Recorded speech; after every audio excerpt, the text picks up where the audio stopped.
So let's begin today the class which is going to talk about space planning, which is the most vital part of your course. Whether you're doing interior design, interior architecture, landscaping, anything which is related to zoning or categorizing or making these spaces and clubbing them together to make maybe a house, a mall, a shopping complex, or an office. इसको हम करते कैसे हैं आज इसको हम सीखेंगे. सो एक प्रोजेक्ट है जिसमें land area, plot area, plinth area, floor area, it's all given. So you must be aware that these things are related but not the same thing. Floor area वो एरिया है जिसमें हम ऑक्युपाई करते हैं, जिस space को occupy करते हैं उसको हम लोग फ्लोर एरिया कहते हैं. प्लिंथ एरिया जो कंस्ट्रक्टेड एरिया है उसको देखने के लिए आगे चलते हैं. ये जो एरिया दिख रहा है आपको, ये कंप्लीट एरिया, ये एरिया क्या है? Plinth area. प्लिंथ मीन्स इस वॉल को इरेक्ट करने के लिए, एक्सटर्नल वॉल को और इवन इंटरनल वॉल को, we need to take our ground stuff of the building or substructure of the building to a comfortable height, say around 2 feet or 3 feet, depending on the precipitation of the area, rainfall of the area. जिस area में rainfall ज्यादा है वहां पे plinth height ज्यादा होगी.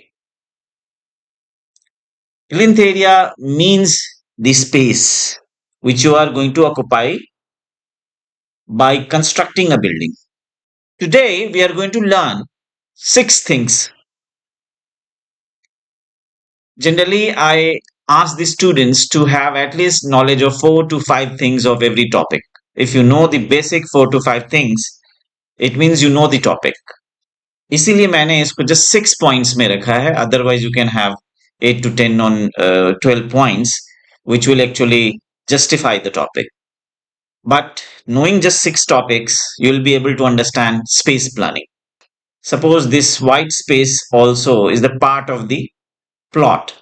In the plot, you have left these spaces around. And then you had constructed a building in this shape, which is being called as the plinth area. Then you have these spaces inside, excluding the columns, the walls, the partitions. So these exact area, to which we call as NASF, net assigned square footage. So what is net assigned square footage of this area? Tell me. इसका NASF क्या है? Room के जो अंदर की space होती है, तो कितना? जितना भी मतलब जो फर्नीचर प्लेस कर सकते हैं. ऐसे स्पेसेस में ये स्पेस प्लस ये स्पेस इंक्लूड किया जाएगा. अब ये कंप्लीट रेक्टेंगुलर शेप है. सो 15 feet and then we have 11 feet. So we'll call it as 11 feet by 15 feet. Generally, we talk about x-axis first. So you must be knowing this is the x-axis and this is your y-axis. So 11 feet comma 15 feet is the which type of area? Plot area, plinth area, or carpet area? Carpet. Yes, this is carpet area. But overall, this whole space is called as plinth area. Got that? Yes, sir. And if you include this white space, this will be called as plot area. Till date, you must not be aware that what's the meaning of this line. Please have a look of these lines. Can you tell me what is this? What element is this? Chhajja. Chhajja. Very good. So if you want to draw chhajja, And from Chhaja, it's quite obvious that all four sides are open. It's having spaces. It's not blocked. That's why we are having windows all around. Can you see? All four sides are having windows. So this is very good ventilated building. Yes, sir. So once you have, you know, doors and windows in the external wall, and to the external wall, what we call, आजकल external wall को हम लोग बाहर में है तो periphery wall बाहर में, बट मेरा कंसिडरेशन ये नहीं था। आजकल के स्ट्रक्चर जो बन रहे हैं वो फ्रेम स्ट्रक्चर है। फ्रेम स्ट्रक्चर मीन्स आपके पास में कॉलम है, बीम है, स्लैब है, इन सब चीजों से पूरी की पूरी स्ट्रक्चर खड़ी हो जाती है। Walls they are working as the curtain. Internal walls को हम लोग पार्टी वॉल या पार्टीशन वॉल कह सकते हैं, because these walls are partitioning the spaces. Space को क्या कर रहे हैं? पार्टीशन कर रहे हैं। देखिए, स्पेस प्लानिंग में पार्टीशनिंग ही तो सीखना होता है।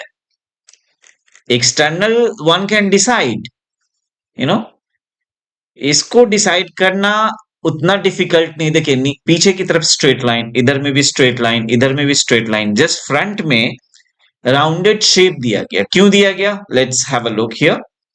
क्यों दिया ऐसा? Because elevation was required in this particular geometry, in this look, in this feel. So वो जो आपने वहां पे सर्कुलर शेप देखा, सर्कुलर ज्योमेट्री फ्रंट में देखा, because front was required in this shape. Let's come to the first page again. So we are very much clear about these plot, plinth, and floor areas. Yes, sir. Let's understand the brief of the project. The ground floor plan has been made to meet the usual requirements of a doctor, engineer, or an advocate. इनमें से कोई भी हो सकता है। A veranda, a sitting place for waiting, and a consultation room have been kept in ground floor. ऐसे जो explanation यहाँ लिखा हुआ है ना, इसी को कहते हैं हम actual client brief. Each room is provided with an attached toilet. Provisions have been made for a guest room in ground floor and a home library in first floor plan. अब यहां तक इस पूरे पैरा को पढ़ने के बाद ये नहीं लग रहा कि ये तो ब्रीफ नहीं है। हाँ, ब्रीफ को कंसीडर करके हमने जो प्लान बनाया, अब हम इसकी ब्रीफ दे रहे हैं। किसको? क्लाइंट को। क्लाइंट ने पहले मुझे ब्रीफ किया, मैंने उसको अब इस फर्स्ट पेज में कंप्लीट ब्रीफ दे रहा हूं। पहले तो एरिया के बारे में मैंने डिस्कस किया, उसके बाद फर्स्ट पैरा में मैंने उसको बताया कि मैं कहां कहां क्या रख रहा हूं। The dining hall has been located centrally so that it is approachable from all rooms without use of any corridor or passage. देखिए, बहुत इंपॉर्टेंट पॉइंट है कि कभी भी एक सेंट्रल एरिया को जब आप बनाते हैं, लेट्स हैव अ लुक। जब भी हम कोई सेंट्रल एरिया बनाते हैं, इसमें दो चीजें जाननी जरूरी है। ये सारे दूसरे स्पेसेस को, दूसरे रूम्स को कनेक्ट करता है। क्या करता है? कनेक्ट करता है। लेकिन कनेक्ट करने की वजह से इस सेंट्रल पार्ट को, चाहिए सेंट्रल पार्ट फैमिली रूम हो, लिविंग रूम हो, डाइनिंग हॉल हो, कुछ भी ऐसा एरिया जो बीच में बनाते हैं आप, अगर ये इसका रूफ खुला हुआ होता तो इसको हम लोग कोर्टयार्ड कहते हैं। सो ये जो सेंट्रल एरिया है, this is very very vital. आप इसको ऑब्जर्व करो तो क्या दिख रहा है कि yes, it is connecting all the spaces, right. अब देखें तो इसके एडजेसेंट में ये रूम्स हैं, प्लस इसके एडजेसेंट में इसका टॉयलेट है, अटैच टॉयलेट। जाहिर सी बात है, इसके कनेक्शन में तो नहीं हो सकता ना, फर्दर ब्रांचिंग हुई है। इधर भी देखें, सब सारे स्पेसेस कनेक्टेड हैं सेंट्रल एरिया से। इसकी वजह से सेंट्रल एरिया को सैक्रिफाइस करना पड़ा। क्या सैक्रिफाइस करना पड़ रहा है इसको? डाइनिंग हॉल को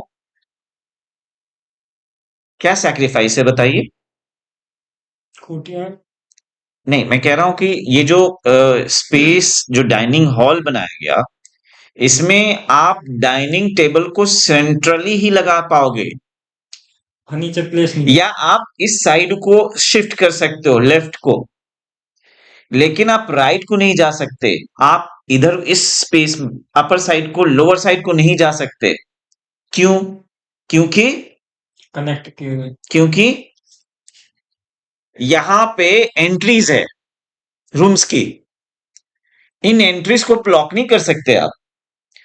तो या तो बिल्कुल सेंट्रली प्लेस करो या इधर की तरफ शिफ्ट करो, लेकिन इधर भी शिफ्ट करना मुश्किल है, because once you want to come from guest room towards the bedroom, so you need to have this area clear. तो ये बहुत इंपॉर्टेंट पॉइंट है कि सेंट्रल एरिया हमेशा ही कॉम्प्रोमाइज्ड होता है। अब ब्रीफ पे चलते हैं।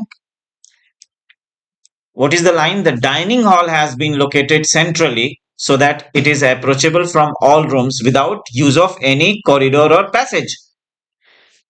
अब देखो, ये लाइन समझना, इसको इसको याद रखना। Without use of any corridor और पैसेज।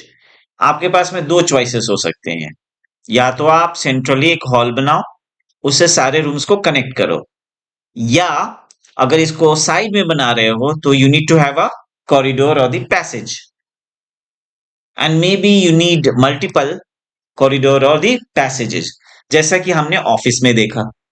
ऑफिस में हम क्या देख रहे हैं, वहां सेंट्रली लोकेटेड कोई ऐसा स्पेस नहीं बनाया जाता, जैसे कि रिसेप्शन वेटिंग एंट्री के पास है, उसको सेंट्रली नहीं रखा गया। ना रखने की वजह यह है कि हमें प्रिवेसी रिक्वायर्ड होता है ऑफिस में। Back side of the office must be segregated. Generally हमारा ऑफिस 3 जोन में बांटा जाता है, private, semi private and public. इस वजह से वहां पे सेंट्रल हॉल वाला कॉन्सेप्ट नहीं चल सकता। कोई कहेगा सर मुझे बनाना है, हाँ बना लो फिर, it's your choice depending on the type of office you are going to make. लेकिन in case of residence it's highly recommended that you need to have a central space which is connecting all these spaces around. लेकिन यहां passage देने से क्या होगा, आपका पूरा residential feel will go, it will be totally lost, आपकी space planning is gone. इसीलिए कभी भी ऐसा मत करो रेजिडेंशियल स्पेसेस में कि उसमें हमें सर्कुलेशन के लिए to connect one area to another हम उसमें पैसेज या क्या दे, कॉरिडोर, इसको नहीं देना है। लेकिन एक्सीजेंसीज ऐसी बन जाए, ऐसी सिचुएशन बन जाए जहां पे सेंट्रली हॉल नहीं दिया जा सकता, then obviously you will have to solve it with the help of passages only और corridor only, right? Yes on the contrary office में क्या होता है कि पैसेजेस और कॉरिडोर्स की रिक्वायरमेंट हमें ज्यादा होती है। Got that? यस एक्चुअली अभी मैं फोकस मेरा रेजिडेंस पे है, अदरवाइज कमिंग क्लासेस में मैं 3-4 अलग तरह के स्पेसेस को डिस्कस करूंगा। I don't have the image और the layout, so that's why I am just restricting to residence. अब इसको फर्दर डिस्कस करने के लिए let's come to the first page. In fact, there are 3 bedrooms in each floor. हर एक floor पे 3 bedrooms are there. If required, the building may be made 3-storied. Story समझते हैं ना? Yes floor, 3 floor, to accommodate 3 families.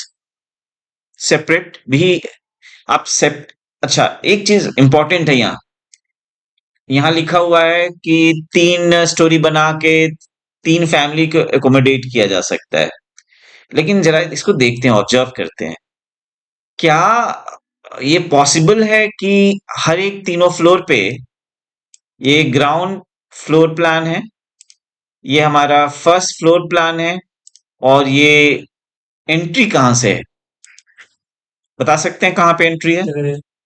ये है entry, ठीक है। क्या आया उसके बाद? वेरांडा।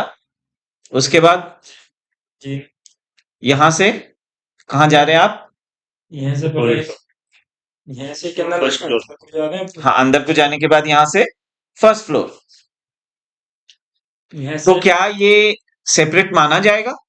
क्या 3 फैमिलीज रह सकती हैं? अब as of now we have 2 plans only, ground floor and first floor.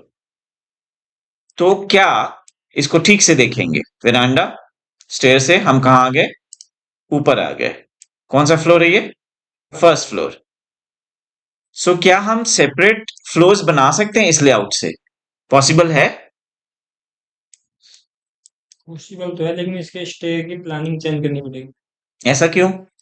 Sir इसमें फर्स्ट फ्लोर के आप यहाँ से आते हो, से 3 अलग-अलग फैमिलीज हैं, आप वेरांडा में आते हो, ये शेयर्ड स्पेस है। उसके बाद आपका ये शेयर्ड स्पेस है। यहाँ से आप डोर को बंद करो, इट्स सेपरेट, कोई प्रॉब्लम नहीं है। ये ग्राउंड ये फ्लोर आपका ग्राउंड फ्लोर है, फर्स्ट सेम वैसा ही वहां पे भी है। ये देखिए, यहाँ पे आप क्लोज कर दो। यहाँ से यस, तो ये सेपरेट ही है। सो जब भी आपको सेपरेट फ्लोर्स क्रिएट करने हो अलग अलग फैमिलीज के लिए, then you will have to take your staircase somewhere on the sides, on the side, either the right side, left side, or front side, whichever side you feel like. It can't be placed centrally. Centrally अगर आपने इसको place कर दिया तो probability क्या है कि आप खुद ही सारे फ्लोर्स को यूज कर रहे हो। Maybe ground and first, if you have second, then you are using all 2 or 3 floors yourselves. Yes staircase की लोकेशन बहुत इंपॉर्टेंट है। रीजन बीइंग 2 थिंग्स, एक तो लाइटिंग, और दूसरी आपको कभी भी स्टेयरकेस ऐसी लोकेशन पे बनाना है जहां पे डे लाइट अवेलेबल हो। कुछ लोग इसको डार्क एरिया में बनाते हैं centrally, this is stupid thing. In case of any exigencies, emergency, you need to escape. Even in night time, if there's street light and things around, other buildings around, yet you will get indirect light in this staircase because of it is being exposed to the outer world, outer open areas. इसको कभी भी dark area में नहीं रखना है। Emergency case में it becomes very fatal if you're placing it somewhere in the dark area or the central area. क्या है ये? Source of ventilation. आप कहोगे सर ये चारों तरफ से तो खुला हुआ है, it's well ventilated, cross ventilation भी हो रहे हैं, यहाँ पे बहुत अच्छे से क्रॉस वेंटिलेशन है, यहाँ पे लूप में होगा, air will enter and then move around and go out. यहाँ पे क्या होगा? ये भी बहुत अच्छे क्रॉस वेंटिलेशन में है। यहाँ पे लूप वेंटिलेशन है। लूप वेंटिलेशन मीन्स जिस रास्ते से गया या इस रास्ते से जाने के बाद इस रास्ते से एग्जिट करा, यू शेप बनाया, ये भी क्रॉस वेंटिलेटेड है। ये वाला रूम लूप वेंटिलेटेड है। सो आप देख सकते हो चारों तरफ ओपन होने का भी फायदा ये है कि इधर you get the cross ventilation और the loop ventilation. Cross ventilation means इसकी हवा बेड से टच करेगी, बेड पे जो ऑक्यूपाई कर रहा है, और यहां से ये एग्जिट कर जाएगी। That's the best way of planning your space, जो कि आजकल लोग कर नहीं रहे। Maybe because of the site problem, they are having restricted space. इसके बारे में बार बार मैं स्ट्रेस करता हूं कि जैसे हम इनहेल करते हैं, एक्सेल करते हैं, इसी तरीके से बिल्डिंग को भी करना चाहिए। जिस तरीके से हम आउटसाइड वर्ल्ड को देखते हैं, ग्रीनरी देखते हैं, आउटसाइड वर्ल्ड में हम घूमते हैं, उसी तरीके से घर के अंदर से बाहर के व्यूज भी हमें रिक्वायर्ड है। इस पे काफी मैंने डिस्कशन करे हैं। Let's restrict to our topic which is being discussed just. The front walls of the building have been made circular to have a pleasant elevation. Yes, this is the mere architectural treatment. अब ये जो shape दिया गया ऐसे ऐसे, this is for the sake of getting the architectural feature. इसका कोई खास पर्पस नहीं है। अब आप मुझे बताओगे कि आपने इस तरह की बिल्डिंग कहीं देखी है जिसमें ऐसे ऐसे सर्कुलर शेप आ रहे हैं? One two, how many times it is? Four. One two three. Where is four? One two and then three. Ground floor दिखेगा। No, it's not the elevation shape. It's just maybe 1.5 feet, or see, 6, 6, 6, 6. So it's around 2 feet. So it's not going up. Anyways, so I was asking you, ऐसा elevation देखा है आपने? Respond me quickly. नहीं। ऐसा क्यों? क्यों नहीं देखा आपने? क्योंकि आजकल ये ऐसे बनते ही नहीं है। अब बोलोगे क्यों नहीं बनते? ऐसे शेप क्यों नहीं बनाते अब? This is out of fashion. इसकी प्रॉब्लम क्या है? ये स्पेस को किल करता है। ये जो आप ऑब्वियस सी बात है, स्क्वायर से हमारा सर्कल बना है, या यूं कहें कि सर्कल कम्स फ्रॉम स्क्वायर। वो जो कॉर्नर वाला एरिया है, ये ये किल हो रहा होता है due to space constraint, due to the population hazard which is there in our country, जहां पे छोटे छोटे प्लॉट्स को भी, suppose somebody is having 100 yards plot, उसके 4 बच्चे हैं, कैन यू इमेजिन? उसको वो ग्राउंड से डिवाइड कर ले रहे हैं 4 भाग में, 4 पार्ट्स में। सो ऐसी चीजें बनाना अब मुश्किल है। That's why nowadays rectangular shapes are or rectilinear shapes are dominating all other shapes. Circularity is gone. हम देखेंगे यहां पे इस बेडरूम को, पॉइंट्स क्या रहेंगे? zoning, circulation, furniture placement, architectural features, visual elements and space maximization. In 6 criterias को लेकर अब हम स्पेस को स्टडी करेंगे। जोनिंग क्या है? Zoning is nothing, it is all about dividing the spaces into functional areas. Functional areas. तो ये एक जोन है। Bedroom number 1, 2, 3, kitchen, washroom, dining hall, staircase, ये क्या है? डिफरेंट फंक्शनल एरियाज हैं, जोन्स हैं। तो सबसे पहले आपको ध्यान देना है स्पेस प्लानिंग में कि जोन्स बना लो। जोन्स बनाने के बाद you need to make the efforts to create a good circulation in your space. Flow अच्छा हो, नो बोटलनेकिंग एंड एक्सेसिबिलिटी, ये 3 बातों का ख्याल रखना है। ये चेक करते हैं इस स्पेस प्लान में, क्या इसका फ्लो, ग्राउंड फ्लोर से देखेंगे, क्या इसका फ्लो सही है? You are entering through here, you are coming to this space, consultation room, और कंसल्टेशन रूम के लिए इधर से नहीं आना, आपने इधर से आना है। इधर भी एंट्री है, राइट?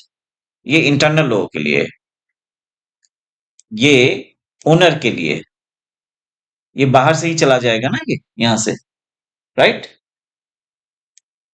तो हमें फ्लो देखना है, ये फ्लो सही है। अगर इधर से आना होता क्लाइंट को, क्योंकि आपको ब्रीफ में बताया गया है कि ये कौन है, may be a lawyer, may be a doctor, an architect, तो फ्लो बहुत सही है। इसमें इस रूम में जाने के लिए ये है, इस रूम में जाने के लिए, इस रूम में जाने के लिए, इस रूम में जाने के लिए ये, बीच में स्पेस बचता है डाइनिंग के लिए।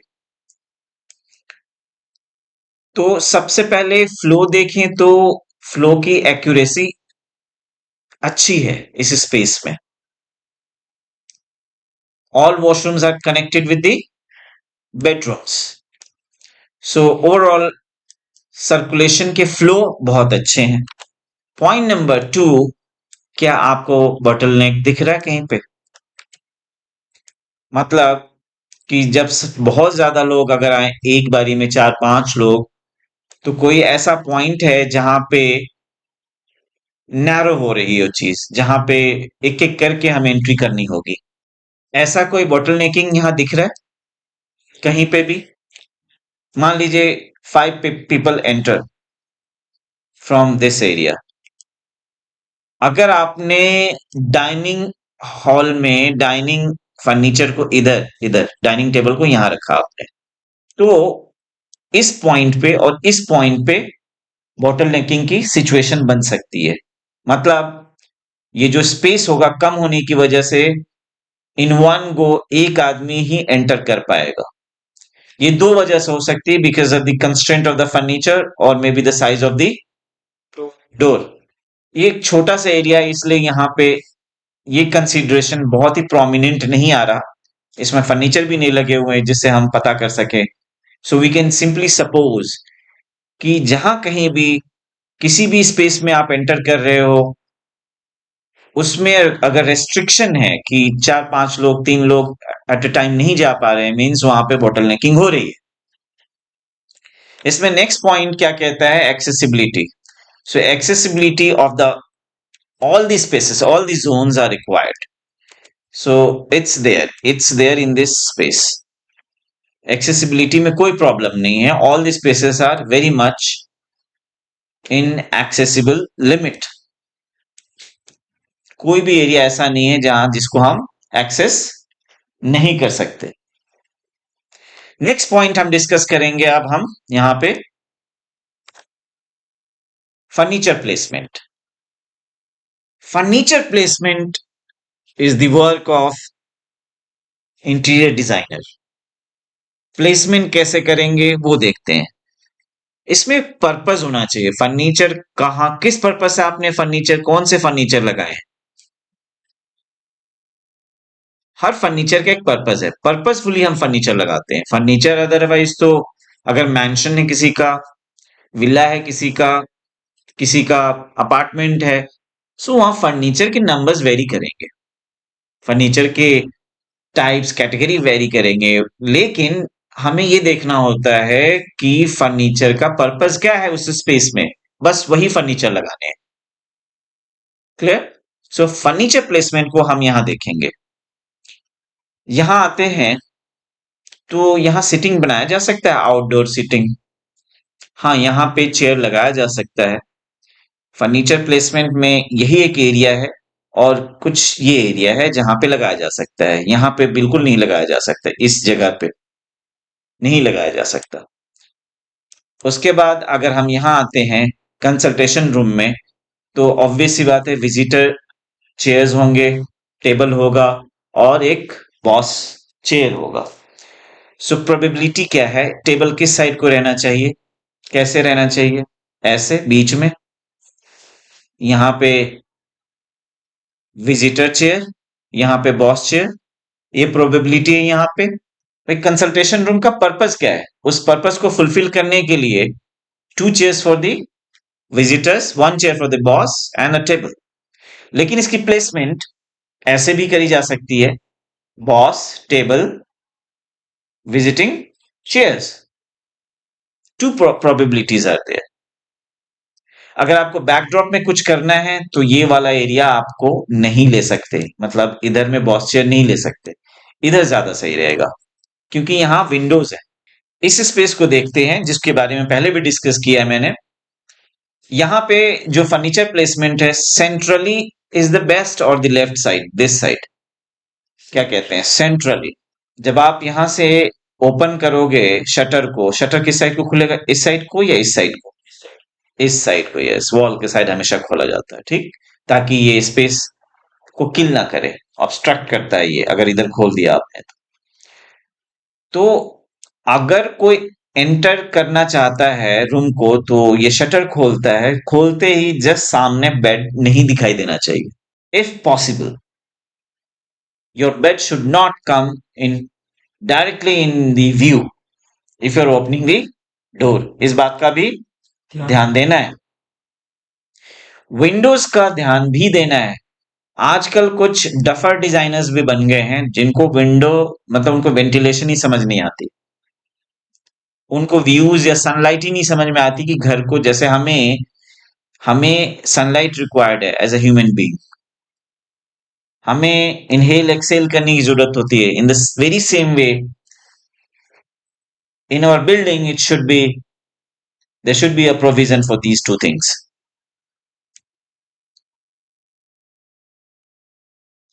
अब हम देखेंगे इस किचन को। किचन में जो स्लैब्स हैं, क्या प्रोबेबिलिटी है, कौन सा शेप बनाया जा सकता है यहाँ पे? U U shape, G shape, L shape, L shape भी बन सकती यू है, शेप। शेप भी बन सकती आप यहां से स्लैब लेकर के जाओगे यहां तक, है। और यहां भी ला सकते हो अगर यहां पे 3 फीट स्पेस बचता है तो।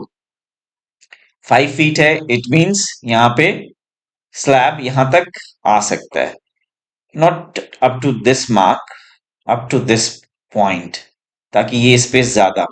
5 फीट इसीलिए दिया गया, यहाँ देखिए 3, then 2 for the slab.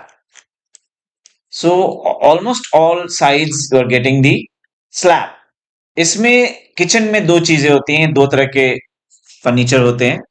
एक नीचे में जिसको हम कहते हैं बेस कैबिनेट्स, नीचे वाले को कहते हैं बेस कैबिनेट्स, ऊपर वाले को ओवरहेड। तो क्या इसमें, जैसे हमने देखा, बेस कैबिनेट चारों तरफ दिया जा सकता है, क्या ओवरहेड चारों तरफ दिया जा सकता है? किचन में कभी भी विंडो बंद ना करो। किचन में you must have anyhow at any cost a good ventilation, about which I have talked last day. Come to the points again. क्या पॉइंट है यहाँ पे? पर्पसफुल फर्नीचर होनी चाहिए, पर्पस होना चाहिए फर्नीचर का। कुछ बच्चे पूछते हैं सर इस जगह पे क्या फर्नीचर लगा है, उस जगह पे क्या फर्नीचर लगा है। तो सबसे पहले ये तो देखो आपकी रिक्वायरमेंट क्या है। जैसे अभी मैं आपको किचन दिखा रहा हूं, इस किचन के अंदर में प्रोबेबिलिटी क्या है कि ये चारों तरफ आप बेस कैबिनेट दे सकते हो। तो प्रोबेबिलिटी है, रिक्वायरमेंट्स होती ही है किसकी? स्टोरेज स्पेसेस की। स्टोरेजेस जितना ज्यादा हो सके करो। Due to constraint of the space, आजकल जैसा कि ये स्पेशियस अच्छा खासा एक प्लॉट है, उस इस प्लॉट के अकॉर्डिंग साइज भी मीडियोकर है, लार्ज साइज नहीं माना जाएगा किचन का। इस पर्टिकुलर फैमिली को इस साइज में अगर किचन रिक्वायर्ड है तो स्पेस इतना रिक्वायर्ड है तो ठीक है, इसको ज्यादा भी किया जा सकता था by compromising the bedrooms or excluding some of these spaces from this, ताकि ये बड़ा हो जाए। फर्नीचर क्रिएट करने के लिए क्या रिक्वायर्ड होता है हमें? Space as the currency. जितना ज्यादा स्पेस उतना ज्यादा नंबर ऑफ फर्नीचर डाल सकते हो। एक होता है फर्नीचर जिसमें कि आप स्टोरेजेस नहीं देते हो, जैसे बेड। बेड में आप 4 पोस्टर बेड है जिसके नीचे में कुछ नहीं है, so the bed is having only the purpose of sleeping over it. लेकिन जैसे ही, जैसे अपने यहाँ कौन सा बेड बनाया जाता है, क्या कहते हैं उसको? दीवान वाला बेड, जो कॉमनली बोला जाता है मार्केट में, उसमें दोनों ही पर्पस सॉल्व हो रहे हैं। So maximisation of these storages are the modern requirements because of the space constraints. So purposeful furniture में ये भी है कि अगर आपको स्लैब चारों तरफ रिक्वायर्ड नहीं है, चारों तरफ मत बनाओ। We'll discuss now the next point, architectural features like doors, windows, balcony, storage solutions। ये सारे के सारे आर्किटेक्चरल फीचर में आएंगे। बिल्डिंग का फसाड, फ्रंट जो होता है, ये सब क्या है? आर्किटेक्चरल फीचर है। इसको देखने के लिए हम यहाँ आएंगे। ये देखिए, ये जो छज्जा है ये भी क्या है? आर्किटेक्चरल फीचर है। ये शेप, ज्योमेट्री आर्किटेक्चरल फीचर है। फ्रीज, कॉर्नेस, एक्सटर्नल कॉर्नेस से फ्रीज जो लगते थे पहले, ये सारे के सारे क्या है? यहाँ पे कोपिंग है, यहाँ ये पैरापेट वॉल पे, ये सब क्या है? आर्किटेक्चरल फीचर है। ये देखिए, ये आर्किटेक्चरल फीचर है। सो ये सारे के सारे एक्सटर्नल आर्किटेक्चरल फीचर है। और अंदर से भी हम देखते हैं, तो ये जो विंडोज दिख रहे हैं, ये डोर्स दिख रहे हैं, ये क्या है? आर्किटेक्चरल फीचर है। इनको भी क्या करना है? कंसीडर करना है। कैसे? इनकी लोकेशंस सही जगह पे होनी चाहिए। तो अब हम देखेंगे इस बेडरूम को। इस बेडरूम में क्या ये 4 विंडोज रिक्वायर्ड थे? लोकेशन सही है। इसमें क्या किया जा रहा है, 2 इक्वल साइज के विंडो दिए जा रहे हैं, दोनों तरफ इक्वलाइज किया गया है, बीच में भी स्पेस क्रिएट किया गया है, मीन्स वॉल दिया गया है। सेम वे में यहां पे किया गया है। लेकिन यहाँ पे एक डिफरेंस ये है कि यहाँ पे कॉर्नर में जो स्पेस है, जो जो यहाँ दिया गया वो यहाँ नहीं दिया गया, बिल्कुल कॉर्नर में यहाँ तक नहीं लाया। क्यों नहीं ऐसा किया गया? Can you tell me that? को ये बाथरूम को सर्कुलेशन में फिर वो होती ना, तो बाथरूम में अगर डोर को देखें तो ये अंदर की तरफ खुलेगा। लेकिन तो विंडो का डोर की ओपनिंग। मतलब आप इसके शटर को खोलोगे तो दिक्कत आएगी, प्रॉब्लम आएगी, राइट? यस। यस। अगर आप इंटरनल ओपनिंग करते हो तो इसके साथ क्लैश करेगा। अगर आप एक्सटर्नल ओपनिंग करते हो so there is no clash. आगे के पॉइंट्स को देखेंगे। बालकनी को देखते हैं। इसके अंदर एक चीज बहुत ही प्रोमिनेंट है कि यहां पे बालकनी की रिक्वायरमेंट है ही नहीं। कहोगे क्यों? आजकल मॉडर्न सेटअप में, हाई राइज बिल्डिंग्स में, अपार्टमेंट्स में, अगर बहुत ही हाई एंड है तो हर एक रूम के साथ अटैच्ड बालकनी दिया जा रहा है। हर एक रूम के साथ, not only the attached toilet but also attached balcony, her room के साथ। हाँ, अगर आपका हाई एंड नहीं है तो भी 1 या 2 रूम के साथ बालकनी देते ही हैं। सो यहां क्यों अवॉइड किया गया? क्योंकि ये वेल वेंटिलेटेड है, चारों तरफ से वेंटिलेशन है।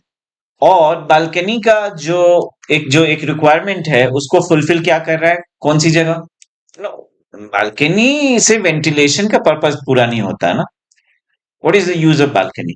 बालकनी से हम क्या करते हैं? Drying of your clothes, relaxing, just chilling over there, sitting over there for minutes or maybe hours to have a overview of the city or the spaces around. यहाँ पे ये रिक्वायरमेंट क्यों नहीं? ऐसा लग रहा है कि ये स्पेस ना कुछ ऐसा बनाया गया है जिसमें कि बालकनी की कोई इंपॉर्टेंस है ही नहीं। इस बेडरूम में ये वाला लोकेशन बालकनी जैसा ही लग रहा है क्योंकि टू मच ऑफ ओपनिंग। यहाँ भी ठीक है लेकिन हर एक रूम में बालकनी वाला फीचर है ही नहीं। इसलिए नहीं है क्योंकि ये हाई राइज बिल्डिंग भी नहीं है। It has just got ground floor and first floor. तो बालकनी का सेंस तभी है ना जब मल्टी स्टोरी बिल्डिंग है। हाँ, जस्ट एक फ्लोर के लिए बालकनी बनाना रीजनेबल नहीं था इस प्लानर को, नहीं लगा, उसने नहीं बनाया। आप मुझे ये बताओ, if you are on the first floor, ground से कितने हाइट पे यू आर स्टैंडिंग? अगर if suppose we open this as the balcony, यहां से हम वॉल क्रिएट कर दें ऐसे स्ट्रेट में तो ये बालकनी बन जाते हैं। कितने हाइट पे हो आप if you are on the first floor? 12 foot. आपका आई लेवल कितने हाइट पे? 17-18 फीट पे, depending on the height of the ground floor. And plain height, suppose 3 feet, 11 feet is the ground floor height, 14 feet, and the height of the person is say around 5.5 feet or 6 feet, 20 feet, approx 20 feet। और अगर मान लो यहाँ पे trees लगे हुए हैं, डिसीडुअस trees, evergreen trees, तो plants की हाइट कितनी होती है? इतना तो कॉमन है। सो बालकनी का पूरा जो वो फील है इट्स ऑल गॉन, क्योंकि वो प्लांट्स ही इसको ढक के रख देंगे। It's not required. जब बिल्डिंग को आप ज्यादा हाइट पे बनाते हो ना, then it is required. Next point, visual elements, EOD POD, about which I talk a lot. Every time I talk about EOD and POD, elements of design and principles of design. So, किसको याद है EODs? सारी EODs बताओ तो। Line, colour, texture, हाँ shape हाँ, और yes, you were saying something. Yes, space, form.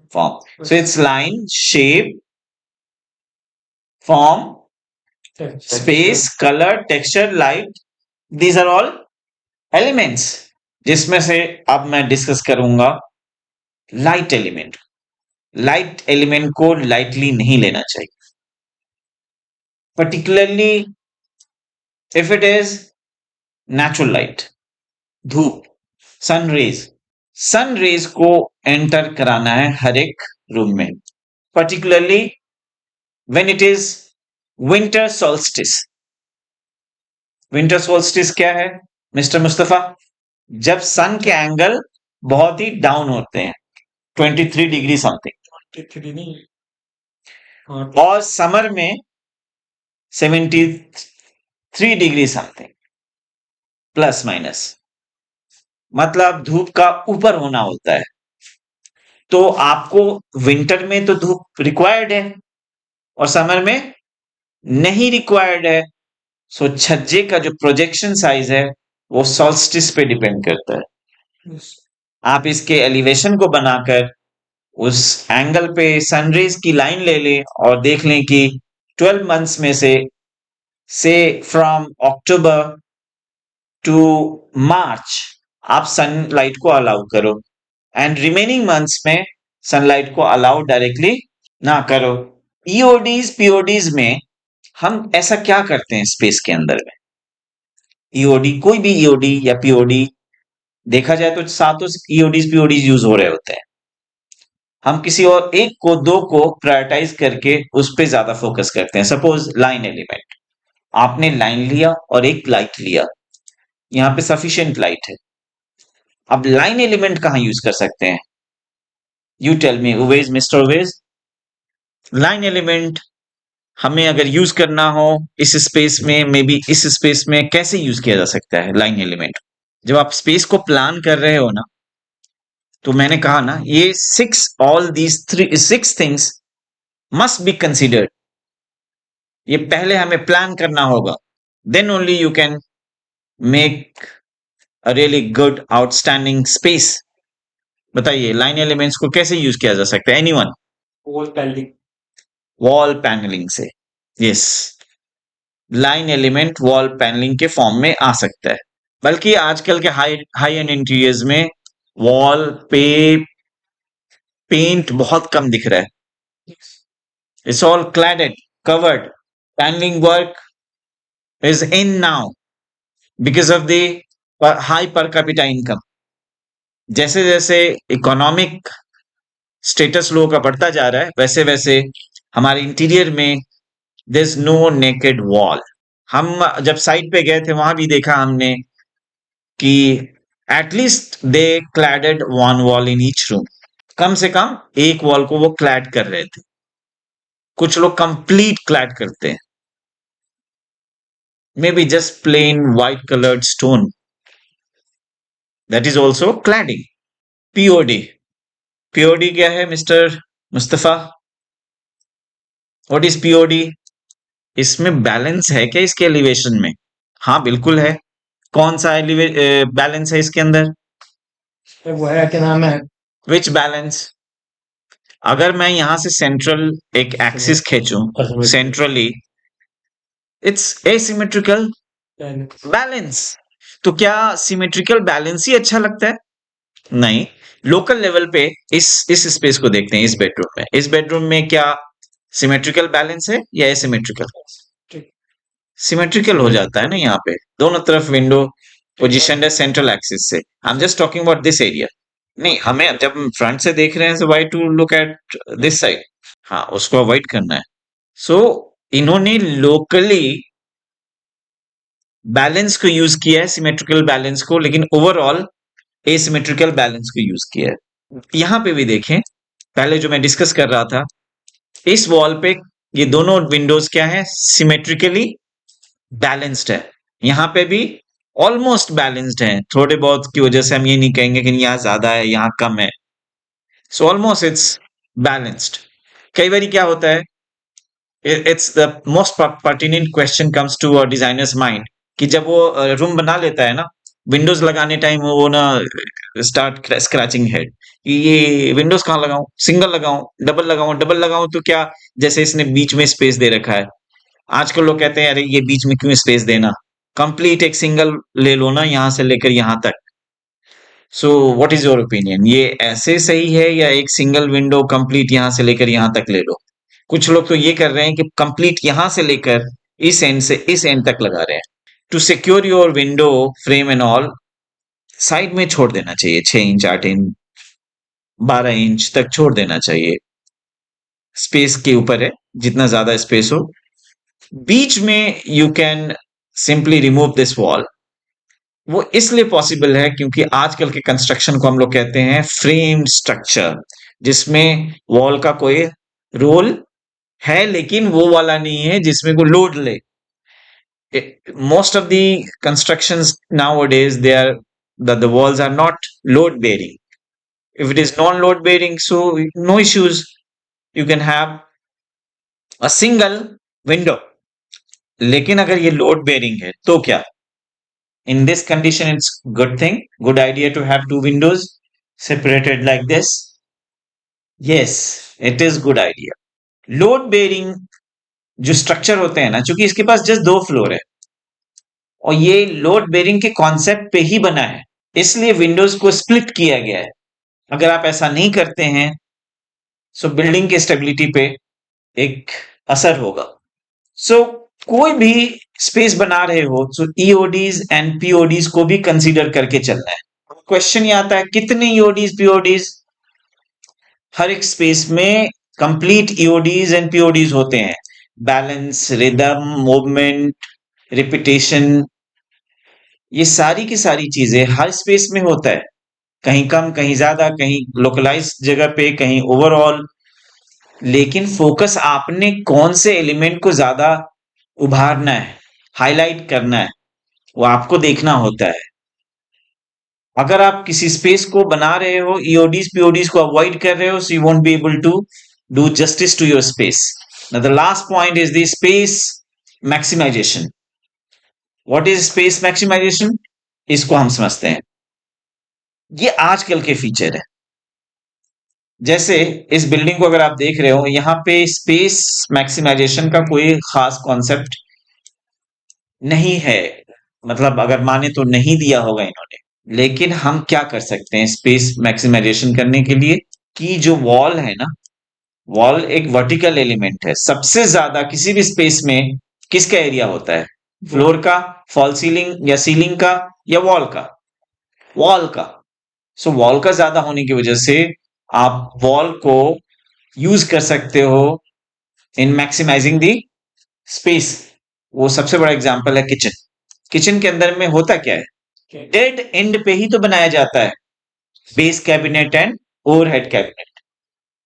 Dead and पे।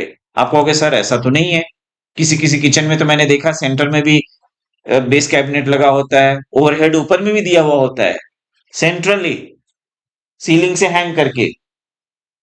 वो बड़े स्पेस में पॉसिबल है, छोटे स्पेस में तो you will have to go to the dead ends. तो किचन सबसे बड़ा एग्जांपल किसका है? This is the only space in the world which gets maximum attention while using your vertical space maximization, which is maximum in kitchen। इसी से आप lesson लेकर के दूसरे स्पेसेस में भी ऐसे रिपीटेशन कर सकते हैं। जैसे ऑफिस के अंदर में हम पार्टीशन देते हैं, बहुत सारे पार्टीशंस देते हैं। उन पार्टीशंस में आजकल देखा होगा आपने कि रॉट आयरन के पार्टीशंस बनते हैं, उसके अंदर में पॉट्स होते हैं, उसमें प्लांट्स लगा दिए जाते हैं। सो वर्टिकल गार्डन का जो कॉन्सेप्ट है वो भी क्या है? स्पेस मैक्सिमाइजेशन कॉन्सेप्ट है। रेजिडेंशियल बिल्डिंग में कई बार, जैसे ये तो बहुत ही सेग्रीगेटेड बनाया गया है, अगर इसके अंदर में लिविंग रूम का कॉन्सेप्ट है ही नहीं इसके अंदर, मान लो कि इस एरिया को ओपन करके इधर लिविंग रूम, इधर में डाइनिंग बनाया जाए और दोनों को सेपरेट करना हो तो एक डिवाइडर दिया जा सकता था। क्या दिया जा सकता था? डिवाइडर।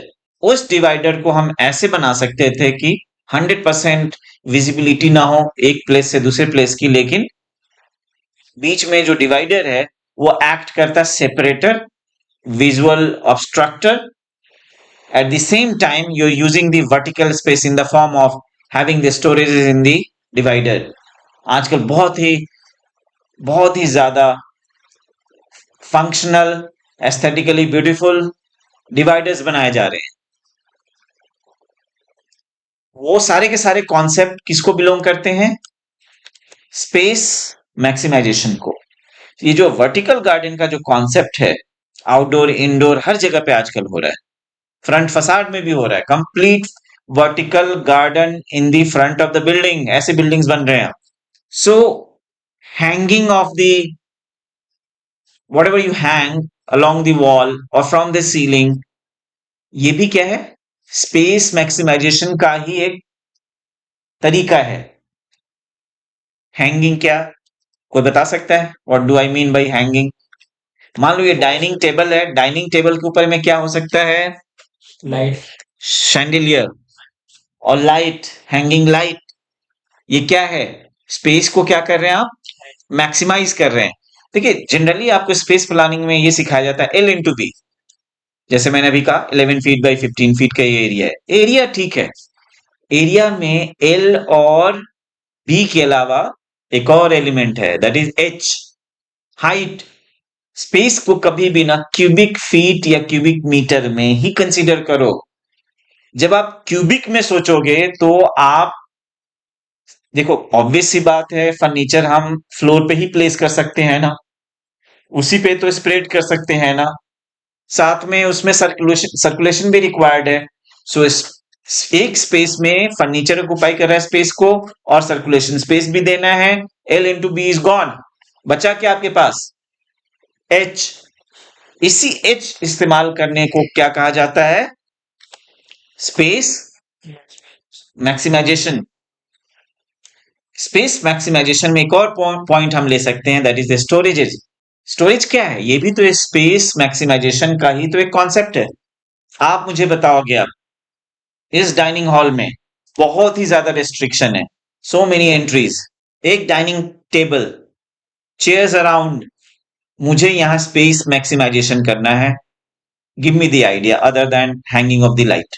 अभी हमने डिस्कस कर लिया कि एक हैंग कर सकते हैं लाइट को, इसके अलावा हम क्या कर सकते हैं कि यहां पे स्पेस मैक्सिमाइज हो जाए? एक कंप्लीट स्पेस में से सबसे डिफिकल्ट स्पेस अभी आपके लिए है dining hall, in terms of maximising the space. ऐसा क्या कर सकते हैं? Tell me. यस। नहीं, वो तो for the sake of aesthetics, मैं कह रहा हूं कि वहां पे हम स्पेस को यूज करेंगे, इस्तेमाल करेंगे। जैसे लाइट की हैंग करना, लाइट को जब आपने हैंग किया ना, तो उससे जो लाइट निकलेगी उसको यूज कर रहे हैं आप। यूजेबल एरिया की बात कर रहा हूं मैं। दीवारों पे कुछ लगा देना, पैनलिंग वर्क कर देना, क्लैडिंग कर देना, is just for the sake of aesthetics, उसका हम इस्तेमाल थोड़ी करते हैं, यूज नहीं करते। सो यूजेबल स्पेस क्या हो सकता है वो बताइए मुझे। यही तो चैलेंज होता है एक स्पेस प्लानर के लिए, यही तो चैलेंज होता है कि हम ऐसा क्या कर सकते हैं। सो देखो, कभी भी कोई भी चीज करो, अपने मेन पॉइंट्स को पहले जॉट डाउन करो। जैसे मैंने 6 पॉइंट्स दिए, इन्हीं पॉइंट्स के अराउंड मैं स्पेसेस को डिस्कस कर रहा हूं। क्यों? क्योंकि अगर मैंने इन 6 पॉइंट्स को मैक्सिमम टू मैक्सिमम टच किया, जस्टिफाई किया, इट मींस मेरा स्पेस प्लानिंग सही जा रहा है। अब मुझे बताएंगे कि यहां हम ऐसा क्या कर सकते हैं। फर्नीचर लगा, फर्नीचर जैसे सोफा, सोफा, मुझे एक ये एरिया दिख रहा है, यहाँ पे हम एक कंसोल दे सकते हैं। कौन सा दे सकते हैं? कहाँ पे? यहाँ पे, यहाँ, सोफा है। यहाँ पे देने से क्या है कि चेयर का लगना मुझे लग रहा है बहुत मुश्किल हो जाएगा। और यहाँ डाइनिंग हॉल मुझे लगता है कि राउंड डाइनिंग टेबल ही सुटेबल है। यहाँ रेक्टेंगुलर, स्क्वेयर, स्क्वेयर भी चल सकता है यहाँ पे, लेकिन most suitable shape is the circular shape of the dining table. इसकी वजह से क्या होगा कि इधर में ये सर्कुलेशन स्पेस ना अच्छा खासा बचेगा, और ये ऑब्स्ट्रक्शन क्रिएट करेगा अगर कुछ भी यहाँ लगा दिया आपने तो। यहाँ चूंकि एक निश क्रिएट हो रहा है, तो यहाँ हम थोड़ा सा निकालें तो it is not going to affect the whole space. इस दोनों स्पेस में आने जाने में कोई ट्रबल भी नहीं कर रहा है। ये एरिया वैसे भी ज्यादा विजिट करने वाला एरिया नहीं है, because this is home library. नीचे में ये क्या है हमारा स्पेस, यहाँ पे कंसल्टेशन रूम है। सो दोनों फ्लोर पे ये एक ऐसा निश है जहां पे हम कंसोल आओ। कंसोल या इस तरह के कोई एलिमेंट को हम लगा सकते हैं। दूसरा, मैं अगर एस्थेटिक्स को कंप्लीटली शट डाउन कर दूं प्लानिंग में, तो मैं क्या कर सकता हूं कि सिल लेवल के ऊपर भी तो हमारे पास स्पेस है, लेकिन छोटे स्पेस में सिल लेवल के ऊपर अगर आप कोई स्टोरेजेस क्रिएट कर रहे हो, कुछ भी बना रहे हो, इट वोंट लुक गुड। तो सिल लेवल माइंड इट। लेकिन स्पेस तो है ऊपर में। क्या बना सकते हो ओवर ओवर सिल लेवल में? हाँ, क्या बना सकते हैं बताएं। It's a discussion class, you can talk. हाँ, you can ask them also. I am going to explain you further. Display कुछ कर सकते हैं, इनका आइडिया है कि कुछ डिस्प्ले कर सकते हैं। जैसे कहाँ पे ज्यादा सुटेबल रहेगा, किस साइड में डिस्प्ले? इस साइड में, वेरी गुड, ऐसी सोचा जाता है। तो इसमें पूरे पे यूज कर सकते हैं डिस्प्ले। हम तो इधर की वो कह रहे हैं ना, सिल लेवल के ऊपर की बात करते हैं। एक्चुअली अगर आप कंप्लीट कवर करते हो तो क्या हो रहा है कि हमें 2.5 फीट एटलीस्ट रिक्वायर्ड है यहाँ पे आने जाने के लिए। अब मुझे लगता है अगर आप 2.5 फीट ले लेते हो तो टेबल अगर लगा लिया तो इधर चेयर नहीं लग पाएगा। नहीं, इधर तो हम क्या नाम है वॉल पैकिंग करके भी क्या नाम है मैक्सिमाइज कर सकते हैं नहीं, हाइट। आपने क्लैडिंग करा तो एस्थेटिक्स है ना, वो सिर्फ लुक के लिए है, उसमें हम स्पेस को यूज नहीं कर पा रहे हैं ना। एक चीज कर सकते हैं, ये जो वर्टिकल गार्डन का कॉन्सेप्ट है या हैंगिंग गार्डन का, वो दे सकते हैं आप। फ्लावर्स। रॉट आयरन में ओपन टाइप, आप उसमें पॉट लगाइए। ओपन समझ रहे हैं? रॉट आयरन में क्या होता है कि स्पेसेस होते हैं, कहीं कहीं रख दीजिए, कहीं कहीं खाली रखिए। तो इससे सर ये होगा कि ब्लॉक्ड नहीं लगेगा। अगर आपने कोई फर्नीचर सॉलिड बना दिया कवर्ड, सो जैसे कि किचन में हम ओवरहेड बनाते हैं, वो अच्छा भी नहीं लगेगा और स्पेस भी कम लगने लगेगा। मैं कह रहा हूं स्पेस मैक्सिमाइजेशन, स्पेस को बढ़ाओ। मतलब जैसे ड्रॉअर क्या है, स्पेस मैक्सिमाइजेशन का कॉन्सेप्ट है। जो हमारे ड्रॉअर्स होते हैं, हमारे जो शेल्स होते हैं, वो क्या है, स्पेस मैक्सिमाइजेशन के कॉन्सेप्ट है। जो हम पफीज लगाते हैं, स्टोर स्टोर करने वाला पफीज, आजकल लोग इवन सोफा भी बनवा रहे हैं स्टोर वाला, स्टोरेज करने वाला। सेट्टी बना रहे हैं स्टोरेज करने वाला, बेड बनवा रहे हैं स्टोरेज करने वाला। हर चीज स्टोरेज करने वाला मिल रहा है मार्केट में। तो क्या है वो, स्पेस मैक्सिमाइजेशन उसको कहते हैं। उस बेड के ऊपर आपने गोल्ड के पानी चढ़ा दिए, सिल्वर के, ये सब डेकोरेशन है। ये सब क्या है, एस्थेटिक्स है। I am concentrated completely on the space maximisation. ये आजकल की सबसे बड़ी रिक्वायरमेंट है। इसके ऊपर मैंने पहले भी डिस्कस करा है। हर एक आदमी के पास में इतने पे स्लीपर्स है, इतने शूज है, इतने ये टी शर्ट्स है, शर्ट्स है, ये स्कर्ट्स है, ये मतलब कि this huge number of costumes, dresses, accessories. अब ये रखे कहाँ? There is no simple living nowadays, so you need maximized space। तो चलिए so इसका डाइनिंग का हॉल का कैसे वो करेंगे मैक्सिमाइज का तो बताओ। जैसे, हाँ, जैसे आपने कहा कैसे करेंगे। मुझे लगता है कि आप यहाँ से जैसे देखिए वेरांडा से आएंगे, आप यहाँ से एंट्री लेंगे, कोई विजिटर आ रहा है आउटसाइडर, तो उसको सबसे पहले ये वाली दीवार दिखेगी, राइट। इस दीवार पे मैं ऊपर की तरफ, जो हमारे हाइट से ऊपर है, may be 7 feet, 7.5 feet, 8 feet, उसके ऊपर में हम हैंगिंग रॉट आयरन के फ्रेमवर्क तैयार करेंगे, उसमें पॉट्स को हैंग करेंगे। और एस्थेटिक्स क्रिएट, मतलब आप पॉट्स लगाना, आप कहोगे कि स्टोर नहीं हुआ, स्टोरेज हुआ ना। आपके पॉट्स जो लगाए एस्थेटिक पर्पस से लगाए, लेकिन उसकी स्टोरेज तो क्रिएट करी ना आपने। इसको स्पेस मैक्सिमाइजेशन के मतलब जरूरी है क्या करना कि जैसे कहीं ऑप्शन जैसे उस वाले हॉल में ऑप्शन ही नहीं है कुछ? नहीं, तो अभी हमारी डिस्कशन चल रही है, मैंने आपको एक तरह से चैलेंज दिया, एक सिचुएशन दिया कि ऐसी सिचुएशन में करके दिखाओ। आप कहोगे सर इसमें तो मैं कर लूंगा। हाँ, क्योंकि यहाँ पे ज्यादा ओपनिंग्स नहीं है। यहाँ पे इतने ज्यादा ओपनिंग्स हैं कि यही एक वॉल है जो ब्लॉक्ड है। अदरवाइज देखिए, इस साइड में दो, इस साइड में दो, इस साइड में दो। मेरे हिसाब तो लेवल से ऊपर सिर्फ सीनरी वगैरह ही ला सकते हैं। मेरे नहीं, ऐसा है कि ये तो अपने अपने आइडियाज हैं, अपनी अपनी सब्जेक्टिविटी है। अब हम इतने लोग हैं यहाँ पे, सभी लोग अपने डिजाइन बनाए इस स्पेस का, से हम लोगों ने हफ्ते दिन लिया, 1 वीक लिया, हमने डिजाइन किया।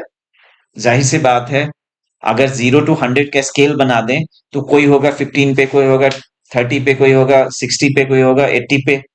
जो 90 पे होगा वो विनर होगा, जो सेटिस्फाई कर दे एस्थेटिकली और space maximisation, all these 6 angles वो लेकर के अगर वो कंप्लीट एक्सप्लेनेशन दे रहा है और उसका लग भी रहा है कि इसमें फीचर ज्यादा दिया है उसने, so obviously he is the winner.